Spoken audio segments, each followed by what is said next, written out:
காலையில் நம்ம எப்பயுமே ஒரு 6 மணிக்கு எந்திரிக்கிறோம்னு வச்சுக்கோங்க.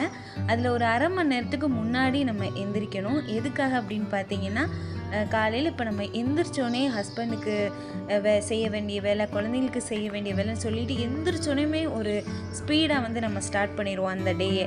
அந்த மாதிரி இல்லாமல் ஒரு 1/2 hour முன்னாடி எந்திரிச்சு நம்ம வேலைகளை ஸ்டார்ட் பண்ணும்போது கொஞ்சம் ரிலாக்ஸாகவே நம்ம வந்து ஆரம்பிக்கலாம். காலையில் எந்திரிச்சோன்னா எந்த வேலையும் செய்யாமல் நமக்கு பிடிச்சமான வேலைகளை செய்யலாம். அப்படி இல்லைன்னா ரிலாக்ஸாக சும்மா இருக்கலாம். ஒரு அரை மணி நேரம் வந்து இந்த மாதிரி காலையில் ஃபஸ்ட் எடுத்தோன்னே நம்ம ஸ்டார்ட் பண்ணும்போது அந்த டேயை அந்த நாள் ஃபுல்லாக கொஞ்சம் ரிலாக்ஸாக இருக்கும். எதுக்கு எடுத்தாலும் கோவம் வராமல், எரிச்சல் வராமல் ரொம்பவே பொறுமையாக அந்த நாள் வந்து ஸ்டார்ட் ஆகும். ரொம்ப குட்டி பசங்க, கை குழந்தைங்கள்லாம் நம்ம வீட்டில் இருந்தாங்கன்னா கண்டிப்பாக வந்து கொஞ்சம் முன்னாடி எழுந்திரிக்கிறது கொஞ்சம் கஷ்டம்தான். கொஞ்சம் பெரிய பசங்க இருக்கிறாங்க, கொஞ்சம் உங்களுக்கு டைம் கிடைக்கிது அப்படின்னா நீங்கள் வந்து கொஞ்சம் முன்னாடி எழுந்திரிச்சு வேலையை ஸ்டார்ட் பண்ணி பாருங்கள். அதுக்கப்புறம் நம்ம